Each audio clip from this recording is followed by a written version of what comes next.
देखो, ये इनके निराधार आरोप है। ना तो नंदगांव पे कोई हाउस टैक्स लगाया आज तक, और नंदगांव पे हाउस टैक्स लग भी नहीं सकता है, क्योंकि जो नंदगांव है। नमस्कार, मैं हूँ यतेंद्र तिवारी। इस समय नंदगांव नगर पंचायत में प्रत्याशियों का जो चुनाव का प्रचार प्रसार है वो जोरों पर है, और हमारे साथ इस समय भाजपा प्रत्याशी के प्रतिनिधि कह सकते हैं हम, दान बिहारी चौधरी हमारे साथ मौजूद हैं। दान बिहारी चौधरी इस क्षेत्र के लिए कोई नया नाम नहीं है, सभी इनसे और इनकी कार्यशैली से परिचित हैं। तो बिना किसी लाग लपेट के हम सीधी चुनावों पर चर्चा करते हैं, प्रत्याशी के जो अभियान है उस पर चर्चा करते हैं। स्वागत है सर आपका हमारे चैनल पर। बहुत बहुत धन्यवाद तिवारी जी। और मैं आपने मुझे अपने चैनल में बुलाया, इसके लिए मैं आपको धन्यवाद देता हूँ। सबसे पहला नेताजी हमारा प्रश्न ये है कि नंदगांव की जनता आपको क्यों चुने? देखो, हमने पिछले 5 वर्ष में भारतीय जनता पार्टी की नंदगांव में भी सरकार थी, चेयरमैन भारतीय जनता पार्टी की थी। तो हमने यहाँ पे माननीय मंत्री चौधरी लक्ष्मी नारायण जी के सहयोग से और उनके आशीर्वाद से यहाँ पे करीब हमने 40 करोड़ के विकास कार्य करवाए हैं। उन विकास कार्यों के सारे, और यहाँ पे जो एक अराजक तत्व जैसे पूरे उत्तर प्रदेश में था, हमारे योगी जी ने ख़त्म किया। उसी प्रकार हमने भी यहाँ पे जो अराजकता थी उसको पूर्ण रूप से ख़त्म किया। तो क्या हम ये मान के चलें कि पिछला कार्यकाल आपका ही कार्यकाल रहा? मेरा नहीं, पिछला कार्यकाल भारतीय जनता पार्टी का ही कार्यकाल था, और जिसमें श्रीमती गुलाबो देवी चेयरमैन नंदगांव थी। आपका कोई रोल उसमें? हमारा तो यही रोल था कि हम भारतीय जनता पार्टी के एक निष्ठावान कार्यकर्ता हैं, और निष्ठावान कार्यकर्ता होने के नाते हमने उनका सहयोग किया। यहाँ जो आपके प्रतिनिधि आपके विरोधी हैं, वो उन विरोधियों का आरोप है कि आपने जलकर बढ़वाया, हाउस टैक्स गांव के लोगों पर थोपा, और बहुत सारी उन्होंने जब इसके लिए मीटिंग की तो मीटिंग में आप नहीं आए, मंत्री जी के आप पास पहुंच गए, उनसे पहले पहुंच गए, ऐसा ये लोग आरोप लगा रहे हैं। तो इसके बारे में आपका क्या कहना है? देखो, ये उनके निराधार आरोप है। ना तो नंदगांव पे कोई हाउस टैक्स लगाया आज तक, और नंदगांव पे हाउस टैक्स लग भी नहीं सकता है, क्योंकि जो नंदगांव है वो पूरा की पूरा जो बसा है वो सरकारी ज़मीन पे बसा हुआ है। और गवर्नमेंट का नियम है कि प्राइवेट प्रॉपर्टी पे टैक्स लगाया जाता है, सरकारी प्रॉपर्टी पे सरकार टैक्स नहीं लगाएगी। तो इसलिए यहाँ नंदगांव में कोई टैक्स नहीं लगा। और आप जानते हैं कि जितनी भी निकाय हैं पूरे उत्तर प्रदेश में, सब जगह पे टैक्स लगता है, ये शासन का नियम है। क्योंकि टैक्स नहीं होगा तो उसका फिर विकास कैसे होगा। और रही बात जलकर की, आज हम एक 20 रुपये की बोतल की पानी को लेकर के 1-2 मिनट में पी करके फेंक देते हैं। तो यहाँ पे 1 रुपया रोज के हिसाब से टैक्स लिया जा रहा था, जिसको बढ़ा करके केवल 2 रुपया किया गया है। अब ये 2 रुपया भी नहीं देंगे तो बताओ इससे ज़्यादा विरोधियों की और क्या ऊंची मानसिकता होगी।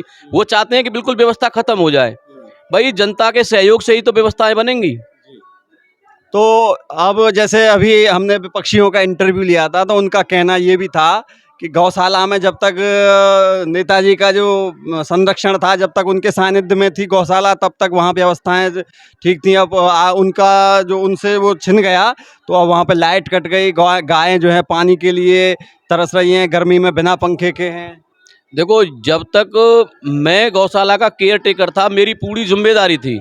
अब जो नया केयर टेकर आया है उसकी जिम्मेदारी है, क्योंकि बिजली का बिल भी भरना पड़ता है। पानी मैंने अपने व्यक्तिगत फंड से, अपने व्यक्तिगत सहयोग से अपना एक टैंकर बनवाया, एक ट्रैक्टर खरीदा, और उससे मैंने गौ माताओं की सेवा के लिए पानी की कमी नहीं आने दी। अब इस बात के लिए तो उत्तरदायी जो नया केयर टेकर है वो है, मैं नहीं हूँ।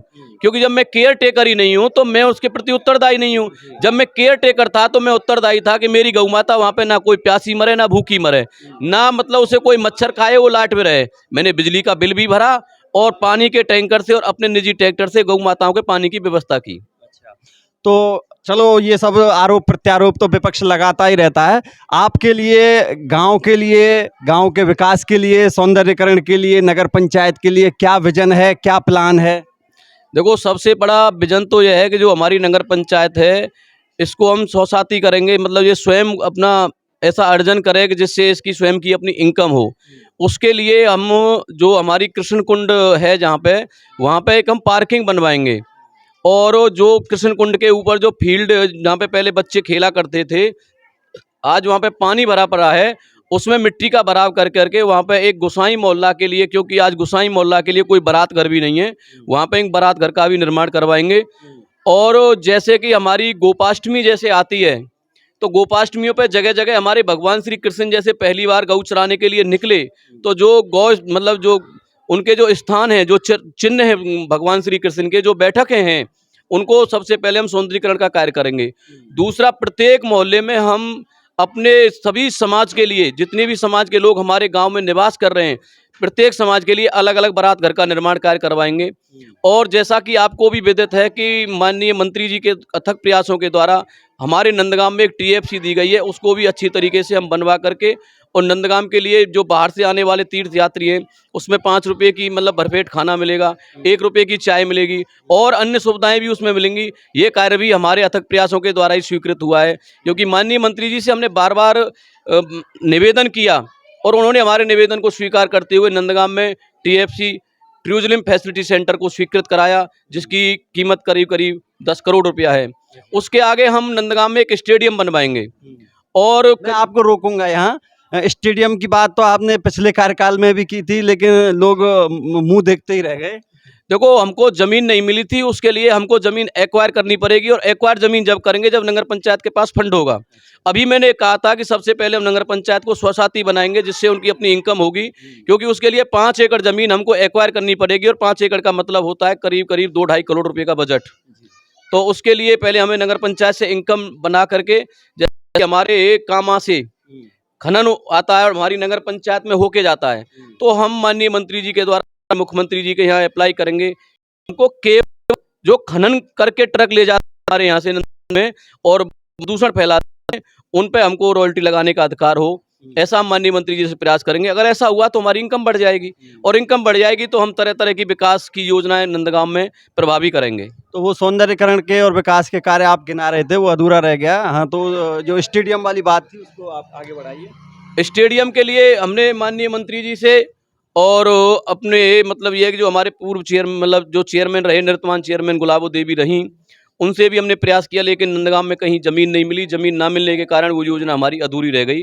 और अभी जैसा मैंने कहा कि भाई हम नगर पंचायत के संसाधन जुटाएंगे, इनकम बढ़ाएंगे, और उसी इनकम से हम ज़मीन एक्वायर करके स्टेडियम बनवाएंगे। इनकम बढ़ाएंगे, किस तरह से इनकम बढ़ा सकते हैं? वो तो जनता पे थोपेंगे कुछ ना कुछ टैक्स लगा कर। नहीं, अभी मैंने आपको बताया था कि जो हमारी राजस्थान से जो ट्रक आते हैं, जो मतलब खनन आता है, हम उस खनन पर रॉयल्टी के लिए माननीय मुख्यमंत्री और माननीय मंत्री जी के प्रयासों से माननीय मुख्यमंत्री जी के यहाँ से उस प्रस्ताव को करके लेके आएंगे और उन पे लगाएंगे। जनता पे हम कोई टैक्स नहीं थोपेंगे, क्योंकि मैंने पहले भी बता दिया है कि जो हमारी नगर पंचायत नंदगांव में वो टोटल ही सरकारी ज़मीन में बसी हुई है, और सरकार कभी भी अपनी ज़मीन पर टैक्स नहीं लगा सकती।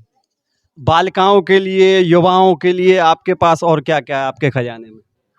बालिकाओं के लिए हम कन्या इंटर कॉलेज खुलवाएंगे, और युवाओं के लिए एक व्यायामशाला का हमने पिछली पंचवर्षीय योजना में प्रस्ताव कर दिया है, लेकिन टाइम नहीं मिला, इसलिए उसे हम बनवा नहीं पाए। सर्वप्रथम पहली बोर्ड मीटिंग में बच्चों के लिए मतलब जो हमारे नवयुवक हैं उनके लिए हम व्यायामशाला का प्रस्ताव करके और उसे बनवाएंगे। तो अभी आपने बात कही कि यहाँ पे स्टेडियम बनवाएंगे और भी बहुत सारी योजनाएं जिनके लिए ज़मीन चाहिए होती है, और बिना ज़मीन के पिछले कार्यकाल में भी कई योजनाएं जो है पूरी नहीं हो पाई। तो ज़मीन तो वही रहेगी, तो अब आप कहाँ से फिर ज़मीन का इंतजाम करेंगे? मैंने अभी कहा था ना कि जैसे हमको रॉयल्टी लगाने का अधिकार होगा, नगर पंचायत की इनकम होगी, तो हम जमीन एक्वायर करेंगे, किसी से लूटेंगे नहीं। एक्वायर घर सरकार एक्वायर ही करती है, सरकार कभी खरीदती नहीं है, क्योंकि किसानों से वो एक्वायर करती है। उसका मुआवजा देंगे, जो मुआवजा देंगे, जी, मुआवजा देंगे। चाहे अवैध कब्जा हो उसको भी मुआवजा मिलेगा। नहीं भाई, देखो, जिनके नाम प्रॉपर्टी है और जिनके खतौनी में नाम है, वो एक्वायर भी उनसे ही होती है। तो क्या और आगे क्या है आपके पास खजाने में आपके? देखो, अभी हम एक पॉली क्लिनिक लेके आ रहे हैं। हाँ। पशुपालन, जो हमारे पशुपालक यहाँ पे जो हमारा मुख्य व्यवसाय है वो खेती और पशुपालन है। तो जैसे कि उसे हम अपनी भाषा में कह सकते हैं मिनी वेटनरी कॉलेज, जो लगभग 8 करोड़ की लागत से बनाया जाएगा, और उसके लिए हमें ज़मीन भी मिल गई है, क्योंकि गौरक्षा केंद्र के नाम से नंदगांव कोसी रोड पे हमारी 5 एकड़ ज़मीन थी, जिसमें से हमने माननीय मंत्री जी से अनुरोध किया, तो ग्राम सभा के प्रस्ताव के द्वारा डीएम साहब ने पशुपालन विभाग को 2.5 एकड़ उसमें से ट्रांसफ़र कर दी, और माननीय मंत्री जी पशुपालन मंत्री थे, इसलिए उन्होंने यहाँ पे पॉली क्लिनिक को भी स्वीकृत कर दिया, और जिसका बजट जारी हो गया है, वो अभी इस आचार संहिता के बाद में उसका काम भी शुरू हो जाएगा। इस योजना में वो योजना सिरे चढ़ जाएगी? बिल्कुल सिरे चढ़ेगी।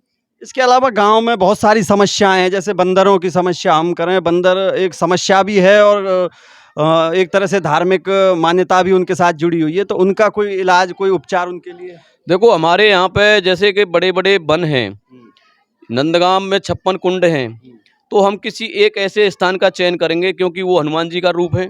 हम हनुमान जी की वैसे तो पूजा करते हैं, एक तरफ हनुमान जी को पकड़ेंगे तो वो भी हम सनातन धर्म को मानने वाले हैं, वैसा भी नहीं कर सकते कि हम उनको मतलब उनके संग में कोई अनैतिक कृत्य कर दें। तो एक बनी को संरक्षण करेंगे, मतलब ये है कि पक्षु बंदर विहार के नाम से हम उसका नाम देंगे और हमारी सरकार है, वहाँ से उसके लिए बजट आवंटन कराएंगे। तो मोर भी बहुत हैं इधर, और मोरों के आए दिन कुत्तों से, बंदरों से घटनाएं सुनने को मिलती हैं, उनके लिए भी कोई प्लान आपके पास है? हमारा जैसे कि अभी तीर्थ विकास परिषद ने आशेश्वर कुंड और टेर कदम का विकास किया है।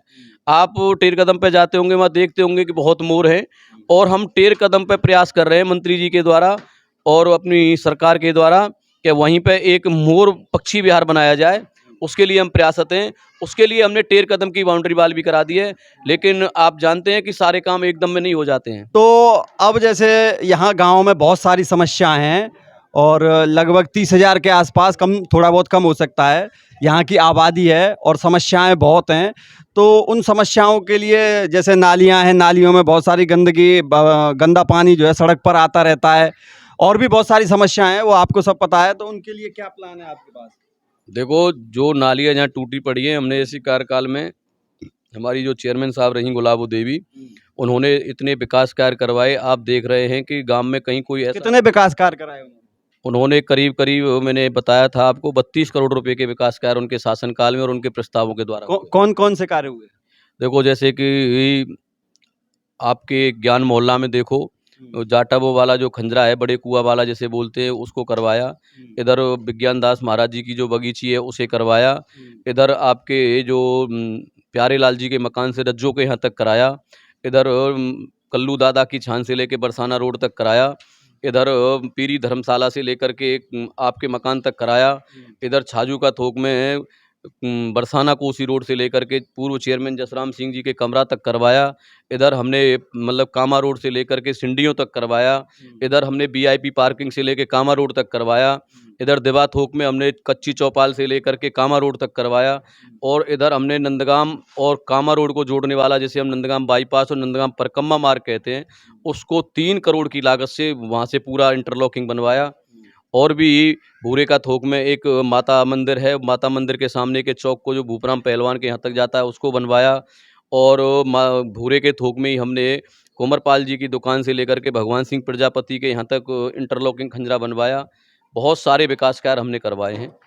इनके अलावा कोई बड़ा काम जो आपकी अपनी उपलब्धि रही हो, जो कोई यूनिक हो, ऐसा कोई काम?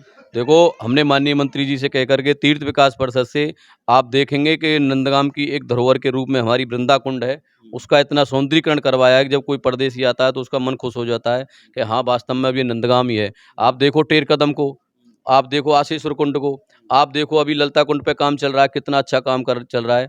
तो हमने ये अपनी मतलब सरकार के द्वारा काम करवाए हैं। आपने, ये तो ठीक है कि आपने कुंडों को सौंदर्यीकरण कराया, लेकिन कुंडों में जो जल की जो है स्थिति, वो ऐसी है कि उनसे आचमन नहीं किया जा सकता। ज़्यादातर कुंडों की यही स्थिति है। उनके लिए आपके पास क्या प्लान है? उनमें पानी इस तरह का हो कि आचमन भी कर सकें और श्रद्धालु स्नान भी कर सकें, कुछ ऐसा प्लान उनके लिए?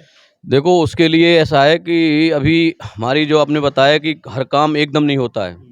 पिछली 5 साल हमें दी तो हमने उनका सौंदर्यीकरण कराया, उनको संवारने और सुधारने का कार्य किया। अब की बार अगर हमें नंदगाम की जनता आशीर्वाद देती है तो निस्संदेह ही हम उन्होंने बाहर से, जहाँ मीठा पानी है, आप जानते हैं कि नंदगाम में चारों तरफ खारा पानी है, लेकिन नंदगाम से 4-5 किलोमीटर दूर जाकर के हमको मीठा पानी मिलता है। उसके लिए एक बड़े बजट की आवश्यकता है और उसके लिए हम माननीय मंत्री जी से अनुरोध कर करके मुख्यमंत्री जी के यहाँ से नंदगाम के लिए एक पैकेज बना के ले जाएंगे, जिसमें लगभग हमने पिछली बार भी प्रयास किया था, लेकिन वो योजना हमारी सिरे नहीं चढ़ पाई क्योंकि टाइम कम रहा। क्योंकि आप जानते हैं कि नंदगाम में पहले विकास कार्य बिल्कुल नहीं हुए थे। आप देख रहे थे कि जिनको कह दें कि बिल्कुल बहुत ख़राब काम हुए थे इससे पहले सारी योजनाओं में। और इस योजना में नंद बाबा मंदिर के चारों तरफ सीढ़ियाँ भी हमने बनवाई और बहुत विकास कार्य करवाए, लेकिन समय ना होने के कारण मतलब वो योजना हमारी सिरे नहीं चढ़ी। लेकिन अब की बार निस्संदेह ही नंदगाम की पब्लिक ने हमें आशीर्वाद दिया, भारतीय जनता पार्टी का यहाँ कमल खिलाया। माननीय योगी जी और माननीय चौधरी लक्ष्मी नारायण जी के यहाँ से हाथ मजबूत लज्जा देवी के रूप में किए तो निसंदेही इस पानी की समस्या को भी हम यहाँ दूर करेंगे। ऐसा ऐसा क्यों लग रहा है कि जनता आपके साथ है, आपको विजयश्री का आशीर्वाद देगी? देखो, उत्तर प्रदेश में योगी जी की सरकार है, माफिया राज खत्म किया है, जनता चैन से है, कहीं कोई लूटपाट नहीं हो रही है, कहीं कोई गुंडागिर्दी नहीं हो रही है। तो ये तो योगी जी, मोदी जी और चौधरी लक्ष्मी नारायण जी के लिए वोट जा रहा है और उसमें हमारा भी सहयोग है क्योंकि हम भी उसी पार्टी से आते हैं और भारतीय जनता पार्टी के कमल के फूल को निस्संदेही देगी। और आप देख रहे हैं कि महीने में 2-2 बार राशन मिल रहा है, तो जनता नमक हराम नहीं होती है, जनता का आशीर्वाद है हम पे। बहुत सारे लोग लाइन में लगे हुए थे टिकट पाने के लिए, नंदगांव की बात करें, लेकिन उनको मात दे करके, उन भाजपाइयों को ही मात दे करके आप टिकट पाने में कामयाब रहे। क्या वो आपको साथ रहेंगे? हाँ, वो सब मेरे साथ रहेंगे। देखो, भाजपा एक परिवार है, परिवार में सबको मांगने का अधिकार होता है। मान लो हम एक परिवार में 4 भाई हैं, तो अपने बाप से भाजपा हमारी माँ है, माँ से सब भाइयों को मांगने का अधिकार है और सब भाइयों ने अपनी माँ से मांगा। अब माँ ने उचित समझा कि ये बेटा मेरा लायक है, मैं इसको दे दूँ। अभी ये थोड़ा इतना नहीं हो पाए, हो सकता है कि अगली बार माँ उनको दे, तो इसलिए अब की बार भारतीय जनता पार्टी ने, माँ ने मुझे टिकट दिया है मेरी पत्नी को, तो वो सभी भाई मेरे साथ रहेंगे निसंदेह। उनकी नाराजगी दूर होगी? बिल्कुल नाराज़गी दूर होगी क्योंकि भाई मुझसे नाराज़गी हो सकती है, माँ से तो कोई नाराज़गी हो ही नहीं सकती। भारतीय जनता पार्टी से उनकी कोई नाराज़गी नहीं है। उनको पूरी तरह से आश्वस्त है, पूरी तरह से आप उनको लेकर के? मैं पूरी तरह से भारतीय जनता पार्टी के प्रत्येक कार्यकर्ता की ओर से आश्वस्त हूँ कि भारतीय जनता पार्टी के कमल के फूल को खिलाने का काम करेंगे नंदगांव में। अब यहाँ जो बहुत सारे, क्योंकि तीर्थ स्थल है ये, और तीर्थ स्थल में बहुत सारे पर्यटक आते हैं, लेकिन सुविधाओं के नाम पर यहाँ के लोकल जो एडमिनिस्ट्रेशन है उसको कोस करके चले जाते हैं। अगर गिनाएंगे तो बहुत सारी कमियां हैं, वो सब आपको भी पता है। पर्यटकों के लिए क्या आपके पास प्लान है जिससे पर्यटक और बढ़ें और यहाँ से अच्छा अनुभव लेकर के जाएं? मैंने अभी आपको बताया था कि नंदगांव में टूरिज्म फैसिलिटी सेंटर की स्थापना के लिए शासन के द्वारा बजट जारी हो चुका है, उसकी टेंडर प्रक्रिया जारी है। जैसे ही टेंडर होगा तो यहाँ पे टूरिज्म यात्री जन सुविधा केंद्र बनाया जाएगा। टूरिज्म फैसिलिटी सेंटर है जिसे हम यात्री जन सुविधा केंद्र बोलते हैं। जिस दिन वो बन जाएगा तो निसंदेही जो बाहर से आने वाले तीर्थयात्री हैं उनको किसी भी असुविधा का सामना नहीं करना पड़ेगा। बिजवारी रोड पर एक पार्किंग बनाई जा रही थी और अभी उसका काम ठंडे बस्ते में है। क्या उसको आगे बढ़ाया जाएगा पार्किंग को? देखो, पार्किंग का मामला माननीय उच्च न्यायालय में विचाराधीन है। माननीय उच्च न्यायालय का जो आदेश होगा उसका पालन होगा। तो हमारे दर्शकों को और अपने वोटरों को क्या संदेश देना चाहेंगे? मैं यही कहना चाहूँगा अपने वोटरों को और दर्शकों को, सबसे हाथ जोड़ के निवेदन करना चाहूँगा कि वो भारतीय जनता पार्टी के कमल को खिला करके और नंदगांव में भारतीय जनता पार्टी की सरकार बनाएं। तो ये थे हमारे साथ भाजपा के प्रत्याशी पति श्री दानी बिहारी चौधरी जी। इन्होंने बेबाकी से सारे सवालों का जवाब दिया। बहुत सारे आरोप विपक्ष ने इन पर लगाए, हमने उन प्रश्नों का भी जवाब इनसे मांगा और इन्होंने बेबाकी से जवाब दिया और बहुत बहुत धन्यवाद इनका। इसके अलावा आप अगला प्रत्याशी के रूप में किसका इंटरव्यू देखना चाहते हैं वो कमेंट करके हमें बताइए और यहाँ पर इनसे जुड़े कौन कौन से प्रश्न आपके दिमाग में हैं, उनके जवाब चाहिए आपको, तो वो प्रश्न भी हमें कमेंट करके ज़रूर बताएं।